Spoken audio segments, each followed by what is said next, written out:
Hello students, question quiz YouTube channel पे आप लोगों का एक बार फिर से स्वागत है। और आज मैं लेके आया हूँ भारतीय संविधान की एक और क्लास सेकंड यानी CP2 कॉन्स्टिट्यूशन पार्ट सेकंड। और इस क्लास के अंदर आज हम पढ़ने वाले हैं मौलिक अधिकारों के बारे में।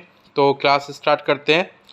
अगर हम बात करें मौलिक अधिकारों की, तो भारतीय संविधान के भाग 3 में मौलिक अधिकार, जिन्हें मूल अधिकार भी कहा जाता है, का वर्णन है। यह भारतीय संविधान के अनुच्छेद 12 से 35 तक में वर्णित हैं। यानी हमारे जो मूल अधिकार हैं ये अनुच्छेद 12 से 35 तक में हैं। इन्हें अमेरिका के संविधान से लिया गया है। और भारतीय संविधान में मूलतः 7 मूल अधिकारों का उल्लेख था, परंतु वर्ष 1978 में 44वें संवैधानिक संशोधन के द्वारा संपत्ति का अधिकार, जो कि हमारा एक मूल अधिकारी था अनुच्छेद 31 के तहत, इसको मूल अधिकार से हटाकर अनुच्छेद 300 का के तहत एक कानूनी अधिकार बना दिया गया है। और वर्तमान में अब केवल 6 ही मूल अधिकार बचे हैं, जो निम्न हैं। सबसे पहला मूल अधिकार है हमारा समता या समानता का अधिकार। इसका उल्लेख अनुच्छेद 14 से लेकर 18 तक में किया गया है। इसके अंतर्गत अनुच्छेद 14 के अनुसार राज्य सभी व्यक्तियों के लिए समान कानून बनाएगा। अनुच्छेद 14 कहता है ये। अनुच्छेद 15 कहता है कि धर्म, नस्ल, जाति, लिंग या जन्म स्थान आदि के आधार पर नागरिकों के साथ किसी प्रकार का कोई भेदभाव नहीं किया जाएगा। और आर्टिकल 16 कहता है समान अवसर की समानता। इसी के तहत SC और ST को आरक्षण देने की बात कही गई है। और आर्टिकल 17 कहता है अस्पृश्यता यानी छुआछूत का अंत। और आर्टिकल 18 कहता है सेना तथा विद्या के अलावा अन्य कोई भी उपाधि राज्य द्वारा प्रदान नहीं की जाएगी। तो ये आर्टिकल 14 से लेकर 18 तक समानता या समता के अधिकार के अंतर्गत आते हैं। और यहाँ पर एक नोट है जो ये बताता है कि भारत का कोई भी नागरिक किसी अन्य देश से बिना राष्ट्रपति की आज्ञा के कोई उपाधि स्वीकार नहीं कर सकता। और भारत में भारत सरकार के द्वारा जितने भी पद दिए जाते हैं, जैसे भारत रत्न, पद्म विभूषण, पद्मश्री और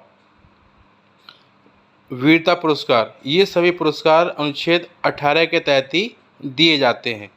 इसके अलावा जो हमारा दूसरा मौलिक अधिकार है वह है स्वतंत्रता का अधिकार, जो कि अनुच्छेद 19 से 22 तक में वर्णित है।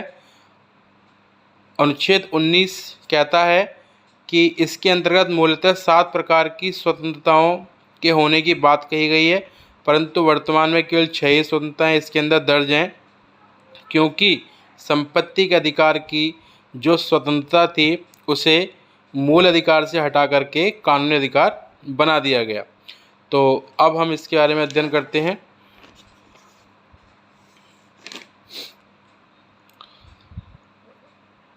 अनुच्छेद 19 के अंतर्गत वर्तमान में 6 प्रकार की स्वतंत्रताएं हैं, जिसमें 19A में बोलने की स्वतंत्रता है। इसी के तहत प्रेस की स्वतंत्रता की बात कही जाती है। 19B के तहत शांतिपूर्वक सभा करने की व एकत्रित होने की स्वतंत्रता है। 19C के तहत संघ बनाने की स्वतंत्रता है।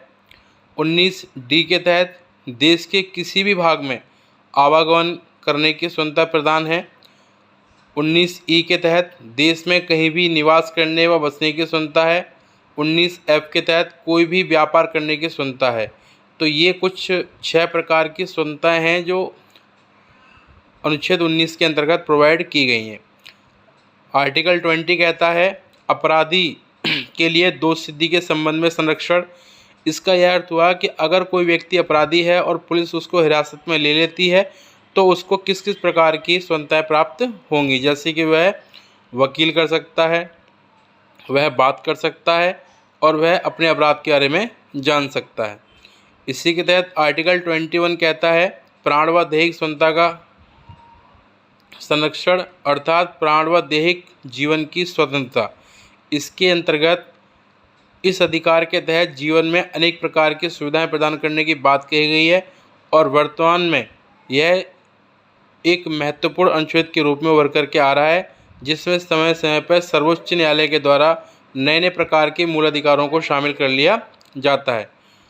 इसके अलावा आर्टिकल 21 का, जो कि इसी में शामिल है, इसके अंतर्गत कहा गया है कि 6 वर्ष से 14 वर्ष तक के बच्चों को निःशुल्क तथा अनिवार्य शिक्षा उपलब्ध होगी और यह 86वें संविधान संशोधन 2002 के तहत जोड़ा गया है।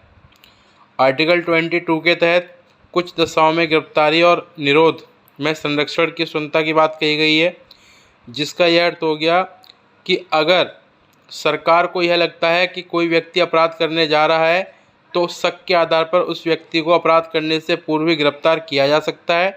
इस स्थिति को निवारक निरोध कहते हैं और इस स्थिति में गिरफ्तार व्यक्ति को अधिकतम 3 माह तक सरकार अपने पास डिटेन यानी निरुद्ध करके रख सकती है और अगर उसे 3 माह से आगे करना है तो उसे अगले प्रक्रियाओं से गुजरना होगा, परंतु 3 माह तक वह कर सकती है। और इस निवारक निरोध के अंतर्गत ही देश में विभिन्न प्रकार के समय समय पर कानून बने, जैसे मिसा कानून बना, राष्ट्रीय सुरक्षा कानून बना, टाडा कानून बना और पोटा कानून आदि सभी प्रकार के कानून इसी निवारक निरोध के अंतर्गत बने हैं, जो कि आर्टिकल 22 के तहत बनाए गए हैं। तो ये थे हमारे 2 महत्वपूर्ण मूल अधिकार, पहला समानता का अधिकार और दूसरा स्वतंत्रता का अधिकार। इसी प्रकार की मैं अन्य 4 और मूल अधिकारों की वीडियो आपको नेक्स्ट सेशन में प्रोवाइड कराऊंगा। आज के लिए आपको ये 2 अधिकार ही पढ़ने हैं। और अब हम बात करने जा रहे हैं इन अधिकारों से संबंधित आने वाले परीक्षा उपयोगी प्रश्न, जो कि आपसे अक्सर परीक्षाओं में पूछे जाते हैं। जैसे कि पहला प्रश्न हैगा, मूल अधिकारों को कहाँ से लिया गया है? तो इसका आंसर है हमारा USA, अमेरिका से लिया गया है इसको। मूल अधिकारों की मूलतः संख्या है, मूल अधिकारों की मूलतः संख्या 7 है, परंतु वर्तमान में ये 6 हैं। और बोलने का अधिकार किस अनुच्छेद में है? अनुच्छेद 19A के तहत बोलने का अधिकार है। अस्पृश्यता का अंत हो, यह किस अनुच्छेद में है? अस्पृश्यता का अंत हो, यह आर्टिकल 17 में है। जीवन व प्राणदैहिक सुरक्षा का वर्णन आर्टिकल 21 के तहत किया गया है। निवारक निरोध के अंतर्गत एक व्यक्ति को कितने समय तक हिरासत में रखा जा सकता है? अधिकतम 3 माह तक। और SC और ST वर्ग को आरक्षण का प्रावधान आर्टिकल 16 के तहत, आर्टिकल 16 के तहत SC और ST कैटेगरी को आरक्षण का प्रावधान किया गया है। तो ये हमारे 2 महत्वपूर्ण मूल अधिकारों का वर्णन था और अन्य प्रकार के अधिकारों की चर्चा हम अगली वीडियो में करेंगे। और अब समय हुआ है हमारा कल पूछे गए क्वेश्चन क्विज में आप लोगों के सवालों का जवाब देने का और आपको 5 नए प्रकार के क्वेश्चंस को देने का।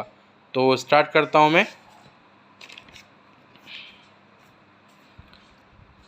कल पूछे गए सवाल थे आपसे, पहला, हाल ही में भारत की सबसे लंबी मालगाड़ी सुपर वासुकी का शुभारंभ कहाँ किया गया? तो इसका सही आंसर रहेगा छत्तीसगढ़। दूसरा क्वेश्चन है आपसे, भारत सरकार द्वारा चलाई जाने वाली उदय योजना है, इसका सही आंसर हैगा विद्युत वितरण हेतु सहायता प्रदान करने के लिए, जिसके अंतर्गत जो विद्युत प्रोवाइड करने वाली कंपनी है उनको सरकार कुछ आर्थिक सहायता देगी। क्वेश्चन नंबर 3 है, भारत सरकार द्वारा चलाई जाने वाली योजना सौभाग्य योजना क्या है? सौभाग्य योजना निश्चित समय में देश के सभी घरों में बिजली पहुंचाने के लिए चलाई गई है। इसके अंतर्गत कम से कम समय में देश के सभी गांवों में बिजली और सभी घरों तक बिजली पहुंचाना उद्देश्य रखा गया है। डिस्कॉम समूह क्या है? क्वेश्चन 4 है हमारा, डिस्कॉम समूह क्या है? डिस्कॉम समूह ऑप्शन बी सही है इसका, विद्युत वितरण कंपनियों का एक समूह है जो भारत में बिजली वितरण का कार्य करती हैं। क्वेश्चन नंबर 5 है, भारत में 17वां प्रवासी भारतीय दिवस 2023 कहाँ आयोजित होगा? इसका सही ऑप्शन है ऑप्शन डी, इंदौर। इंदौर में इस बार 17वां भारतीय प्रवासी दिवस सेलिब्रेट होने जा रहा है। तो ये थे हमारे लेक्चर 9 की वीडियो के क्विज़ क्वेश्चंस के आंसर। और आज हम लेक्चर 10 की वीडियो के 5 क्वेश्चन क्विज़ आप लोगों के सामने प्रेजेंट कर रहे हैं। तो आप इस प्रश्नों के उत्तर ढूंढें और मुझे कमेंट करके बताएं। पहला क्वेश्चन है हमारा, वर्तमान में वाणिज्य एवं उद्योग उपभोक्ता कार्य, खाद्य एवं सार्वजनिक वितरण और कपड़ा मंत्री कौन है? Option A Piyush Goyal, option B Smriti Irani, option C Nitin Gadkari या option D Dharmendra Pradhan. Question second है हमारा, नोबेल शांति पुरस्कार विजेता आंग सान सू को हाल ही में 6 वर्ष की सजा हुई, इनका संबंध है? ऑप्शन ए ताइवान से, ऑप्शन बी उत्तर कोरिया से, ऑप्शन सी हांगकांग से या ऑप्शन डी म्यांमार से। क्वेश्चन थर्ड है हमारा, राष्ट्रीय हथकरघा दिवस कब मनाया जाता है? ऑप्शन ए 23 मार्च को, ऑप्शन बी 21 जून को, ऑप्शन सी 5 सितंबर को या ऑप्शन डी 7 अगस्त को। क्वेश्चन 4 है हमारा, संसद द्वारा हाल ही में अंटार्कटिका विधेयक पास किया गया, यह विषय किस मंत्रालय के अधीन आता है? ऑप्शन ए अंतरिक्ष मंत्रालय, ऑप्शन बी पृथ्वी विज्ञान मंत्रालय, ऑप्शन सी गृह मंत्रालय या ऑप्शन डी परमाणु ऊर्जा मंत्रालय। क्वेश्चन 5 है हमारा, विश्व प्रसिद्ध टेनिस खिलाड़ी सेरेना विलियम्स ने हाल ही में संन्यास लिया, वह हैं पुर्तगाल की, ऑप्शन ए, ऑप्शन बी है स्पेन की, ऑप्शन सी है इटली की या ऑप्शन डी यूएसए की। तो ये हमारे आज के प्रश्न हैं जो कि करंट क्वेश्चंस पे आधारित रहेंगे। इन प्रश्नों के उत्तर आप लोग ढूंढें और आप इनको तैयार करें। इन क्वेश्चंस के आंसर मैं आप लोगों को नेक्स्ट वीडियो में प्रोवाइड कराऊंगा। और आप लोगों को मेरी वीडियोस कैसी लगी मुझे कमेंट करके बताएं और मुझे ज़्यादा से ज़्यादा लाइक एंड सब्सक्राइब करें ताकि मैं इस प्रकार की ज्ञानवर्धक वीडियो आप लोगों के लिए बनाता रहूं जो कि प्रतियोगी परीक्षाओं के लिए काफ़ी महत्वपूर्ण हैं। Thank you.